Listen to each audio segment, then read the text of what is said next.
요한복음 18장 우리가 누가복음 말씀을 나누고 있다가 잠깐 누가복음의 자리를 떠나서 요한복음을 나누고자 합니다. 이번 주, 다음 주 요한복음 말씀을 나눌 건데 오늘은 18장.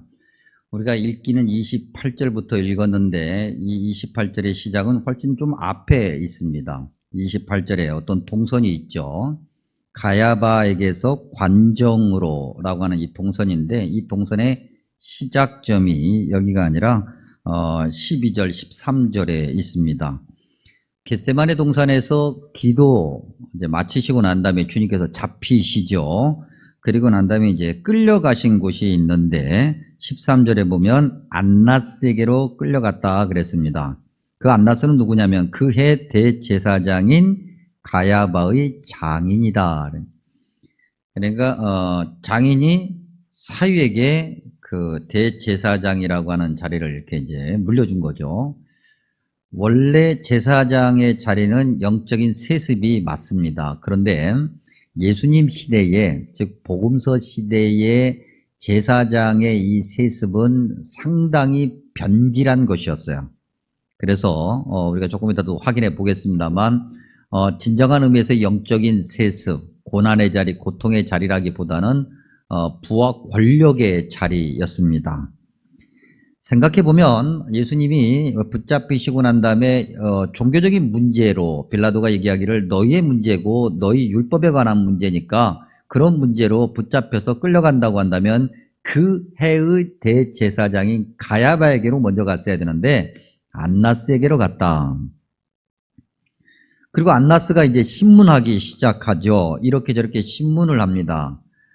그 예수님께서 대답을 하셨겠죠. 그런데 그 대답이 시원찮았는지 22절에 보면 그 예수님의 대답에 무례하다고 생각한 아랫 사람 중에 하나가 예수님을 때렸다 그랬습니다. 요한복음은 아주 간략하게 이야기하고 있는데 마태복음 26장으로 가면 예수님이 한 대 맞으신 것이 아니라 꽤 많이 맞으셔서 피투성이가 된 것을 보게 됩니다.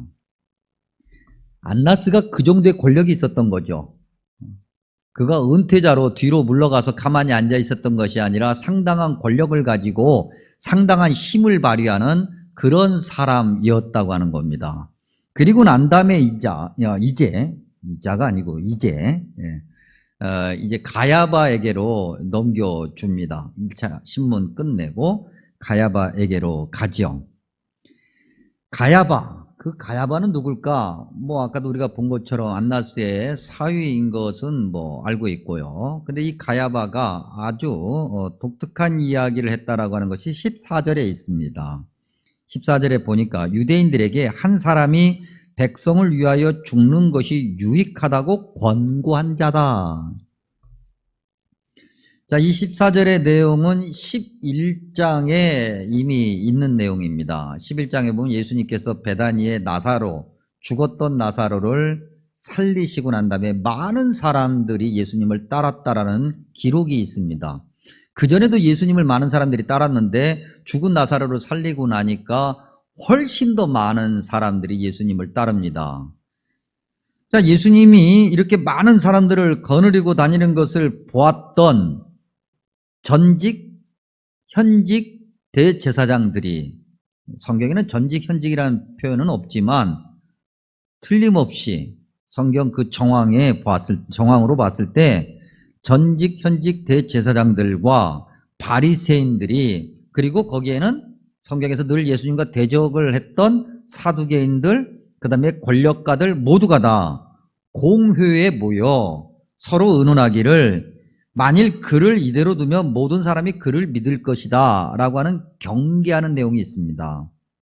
그리고 그 뒤에 다소 고개를 좀 갸우뚱하게 하는 표현이 있는데 그리고 로마인들이 와서 우리 땅과 민족을 빼앗아 가리라. 이게 11장 48절 이야기입니다. 이미 다 점령당하고 있는 상태거든요. 로마 제국이 다 점령하고 있는 상태인데 대제사장들과 바리새인들이 모여서 예수를 가만히 놔두면 많은 사람이 예수를 따를 뿐만 아니라 로마인들이 와서 우리 땅과 민족을 빼앗을 거라고 이야기하는 것이 사실은 맞지 않는 얘기예요. 이미 다 점령당하고 있는데 굳이 이야기를 왜 했을까? 자, 이 이야기를 듣고 난 다음에 이제 11장 50절에서 가야바가 이야기하기를 한 사람이 백성을 위하여 죽어 온 민족이 망하지 않게 되는 것이 너희에게 유익한 줄을 생각하지 않느냐라고 굉장히 현명한 대답을 놓습니다. 여러분, 여기에서 모여서 이야기하는 사람들이 누굽니까? 다 거기인 사람들끼리만 모인 거잖아요. 너희에게 유익하다라고 얘기할 때 그 너희는 모든 혈통적 유대인들을 이야기하는 것이 아니라 거기 모여있는 그 사람들에게 유익하자는 거예요. 성과 속이 분리되어 있지 않았던 시대, 즉 종교 지도자와 세속적 지도자가 분리되어 있지 않았던 시대에 종교 지도자가 세속적 지도자고 세속적 지도자가 종교 지도자이던 그 시대에 그들은 어찌 되었던 그 사회에서 그 자리에서 나름 자기들의 권위와 자기들이 누릴 수 있는 특권과 유형적인 재산을 가지고 있었던 자들이에요.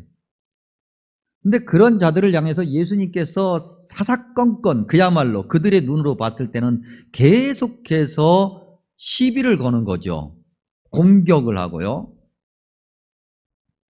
그들 눈에는 예수님은 굉장히 불편한 자였고 많은 사람들이 그런 예수님을 따르면 결국 그 많은 사람들이 자기들을 향해서 등을 돌릴 것이고 그랬을 때 자기들이 가지고 있었던 것, 누리고 있었던 것을 빼앗길까라고 하는 염려가 있었던 차에 어떻게 해야 될까 고민하고 있었던 차에 그 해의 대제사장인 가야바가 얘 한 사람 죽으면 모든 것이 끝나는데 굳이 얘 한 사람 때문에 고민할 필요가 있겠어? 라고 그렇게 해결책을 제시하자 대제사장이 한 얘기인데 정당성을 얻게 되는 거죠.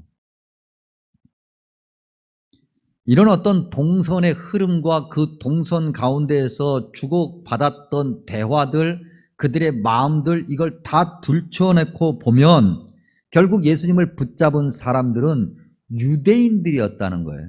오늘 우리가 읽은 말씀에도 유대인의 표현, 유대인이라는 단어가 등장하는데 이때 이 유대인이라고 하는 것은 혈통적 유대인이 아니라 요한복음이 독특하게 유대인이라는 단어를 써서 지적하고 있는 기득권 세력들을 이야기해요. 그들이 정당한 명분을 갖게 됩니다. 그리고 난 다음에 예수님을 죽여야 되겠다라고 확신하고 실행에 옮기게 되지요. 안타까운 거죠. 예수님께서 많은 사람들에게 복음을 전하시고 하나님의 나라와 의를 가르쳐 주셨습니다. 누가 들어도 옳은 이야기고 바른 이야기고 성경적 이야기입니다. 그러면 대제사장들 아무리 영적으로 대단한 자리에 있다 할지라도 그 말씀을 듣고 자신을 살피고 자신의 고쳐야 될 점이 무엇인지를 확인하며 그 종교적인 위선과 교만의 자리에서 벗어나야 되는데 오히려 그들은 그렇지 않고 자기들이 빼앗길 것을 두려워한 거죠. 마태복음 23장 우리가 이제 수요일에 이제 말씀을 이제 나눌 때 마태복음 23장 말씀을 볼 건데요. 이 마태복음 23장에서 주님께서 대놓고 비난하시는 내용이 있습니다. 화 있을진저 외식한다. 서기관과 바리새인들 그리고 괄호치고 대제사장들 사두개인들 기득권자들 몽땅 다. 그들은 어떤 자들인가? 마태복음 23장 7절에 의하면 시장에서 문안받고 랍비라 칭함받는 것을 즐거워한다 그랬어요. 항상 대접받는 자리에 앉아 있는 거죠. 누군가에게 이래라 저래라 말하고 명령하는 자리에 앉아있길 좋아하고 누군가가 인사하면 자기는 허리를 꼿꼿이 세우고 그래 하고 고개를 까딱거리는 그러한 자리를 좋아하는 사람들. 그런 사람들이 하나님을 모르는 사람들이었던가 성경을 모르는 사람들이었던가 그건 아니죠. 누구보다도 성경을 잘 알고 있었고 하나님이 원하시는 것이 무엇인지도 잘 알고 있었는데 그들의 아는 것과 그들의 삶은 너무나도 다른 것이었어요. 최소한의 갈등, 고민, 어떻게 해야 되는가 그런 것도 없었어요. 그저 그들이 아는 성경적 지식과 그들이 가지고 있었던 종교적인 전통과 그런 관록은 자기들이 지금 누리고 있는 것을 정당화해 주는 도구였을 뿐이에요. 이런 그들의 모습을 확인하면서 다시 본문의 28절을 읽다 보니 28절의 어떤 한 표현이 우리에게 굉장히 역겹기까지 한데, 성경은 이렇게 기록하고 있습니다. 그들은 더럽힘을 받지 아니하고 유월절 잔치를 먹고자 하여 관정에 들어가지 아니하였다 그랬습니다. 유월절입니다. 하나님이 지키라고 명령하신 거룩한 날이죠. 거룩한 날이니 스스로를 정결하게 해야 되겠다고 하는 거죠. 그래서 정결함의 가장 상징적 표현으로 이방인과 함께 해서는 안 되니 총독인 이방인, 그 빌라도가 근무하는 그곳으로 갈 수가 없었을 것이고, 그 다음에 누군가를 죽여야 되는데 그 죽이는 부정함에서 자기들은 정결함을 유지해야 되겠다고 하는 거예요. 그들 마음속에 이미 예수님을 죽여야 됐다고 결단하고 있었고 은밀하고 위대하게 그 결단을 실행하고 있는데, 겉으로는 아닌 척, 깨끗한 척, 고결한 척, 정결한 척, 자기들의 종교적 거룩함과 정당성을 지키기 위해서 하나님이 정말 원하시는 긍휼과 정의와 공의는 짓밟고 있는 그 순간 그들은 여전히 아닌 척 하고 있었다는 거예요. 아까도 말씀드린 것처럼 마태복음 23장, 특별히 31일 새벽에 봐야 될 말씀인데 23장 23절에서 주님께서 이렇게 말씀하십니다. 화 있을진저 외식하는 서기관들과 바리새인들이여, 너희가 박하와 회향과 근체의 11조는 들이되, 종교적인 행위를 이야기하죠. 율법의 더 중한 바, 정의와 긍휼과 믿음은 버렸다. 그러나 이것도 행하고 저것도 버리지 말아야 할지니라. 주님이 원하시는 진짜 그것, 정의로움, 긍휼함, 올바른 믿음, 올바른 내용, 그것을 갖추고 난 다음에 그것에서 시작하는 어떻게 보면 종교인의 행위도 나타나야 된다는 거예요. 그런데 종교인의 행위는 거룩한데, 겉으로는 거룩한데 실질적인 삶은 긍휼함도 없고 주님이 원하시는 정의도 없고 올바른 믿음도 없고, 그저 자기는 항상 옳고 남은 틀리고 섬김 받으려는 자리에 있기를 좋아하지 섬기려는 자리에 잘 있지는 않고, 자기가 마음에 받은 상처는 기억하는데 자기가 준 상처는 기억하지 않고,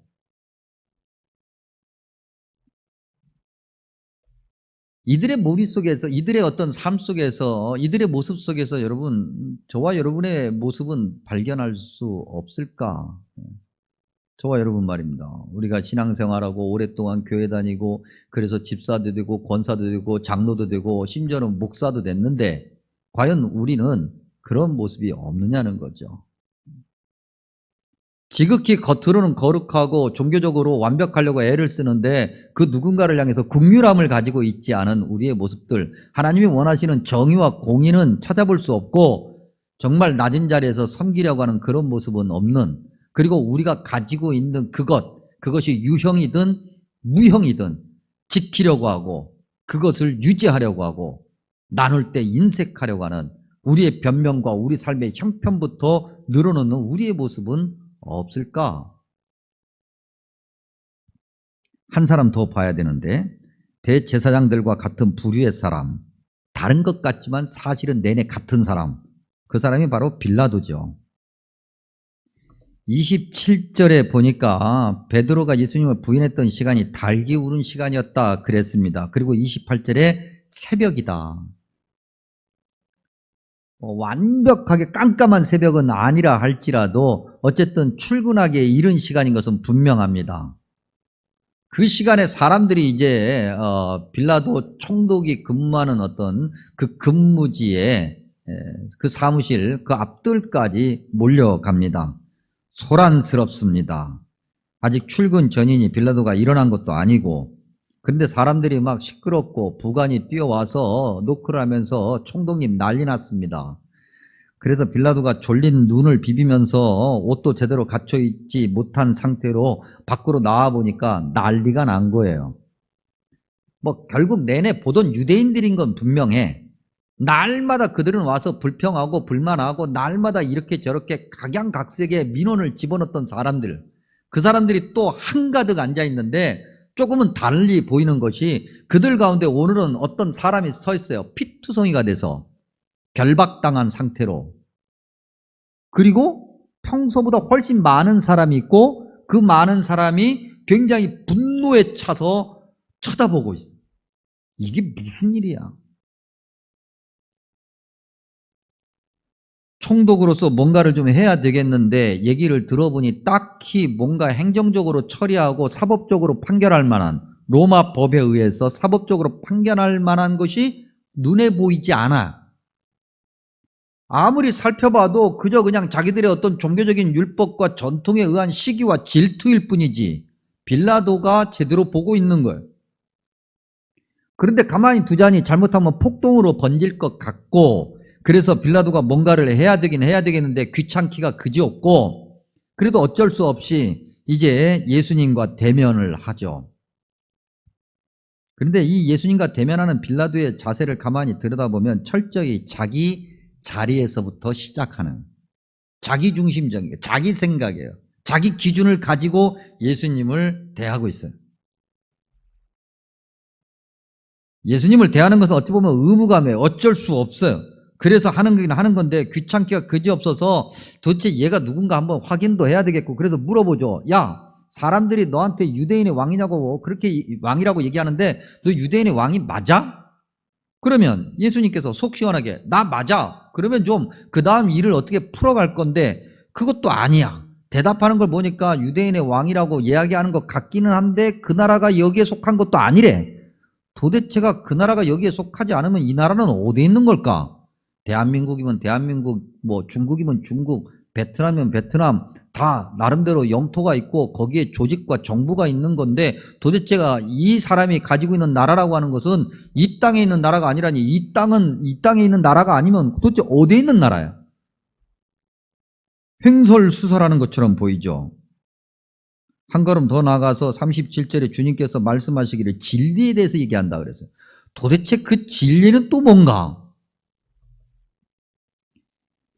빌라도 입장에서는 뭔가 좀 이걸 빨리빨리 해결해서 귀찮은 거 빨리 해결하고 이 떠들어대는 이 민원을 빨리 잠재워야 될 텐데, 그래서 뭔가 이런 일을 이렇게 처리했습니다라고 딱 일목요연하게 정리를 해가지고 논리적으로 딱 해서 이걸 중앙정부에 보고를 해야 될 텐데 보고할 거리가 없어요.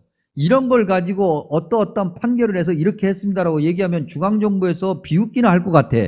고민스러워요. 더더욱이 진리라는 얘기를 듣는 순간에 도대체 그 진리가 뭐냐라고 반문을 하죠. 왜 반문했을까? 빌라도는 자기가 생각하는 진리가 있거든요. 빌라도가 생각하는 진리라고 하는 것은 자기 자리를 잘 지키고 유지 관리해서 높은 인사 고과를 받고 중앙정부로 진출하는 것이 진리예요. 수많은 로마 제국의 어떤 속국 중에서 총독의 자리가 여기저기 많이 있었는데 그야말로 빌라도 입장에서는 자기가 재수가 없어가지고, 아니면 어쩌면 자기 뒷배가 없어서 돈도 없고 백도 없고, 그래서 정말 누구도 가기 싫어하는 유대 총독으로 발령받아 간 거니까. 좌천이지, 좌천. 날마다 데모하고 날마다 반역하고 날마다 문제를 만드는 그곳. 근데 빌라도가 이제 좀 지나면서 생각하기를 그래, 좋게 생각하자, 전화위복이 될 수 있겠지. 이 어려운 지역, 아무도 가려고 하지 않는 이 지역에서 내가 잘하면 중앙정부로 들어갈 수 있겠지. 그래서 지금까지 잘해왔는데 생각보다 뭔가 불편하게 보이는 이 사건을 어떻게 하면 좀 잘 마무리를 해서 이것도 잘 넘어가 볼까 했는데 이게 마무리 건수가 아닌 거예요. 게다가 붙잡혀온 사람이 너무나도 당당하게 진리에 대해서 이야기를 하니까 빌라도가 좀 발끈한 거죠. 진리가 도대체 뭐냐는 거예요. 빌라도에게 진리라고 하는 것은 권력이 진리인 거예요. 자기 욕심을 채우는 것이 진리예요. 성공하고 출세하는 게 진리예요. 좀 더 높은 자리에 올라가서 좀 더 많은 사람들이 자기 앞에 허리를 숙이고 자기가 말할 때 예의하는 것이 진리야. 자기가 가지고 싶어 하는 거예요, 그게. 결국 빌라도는 자기 권력 유지와 치안 질서를 위해서 자신의 진리를 위해서 예수님을 십자가에 넘기죠.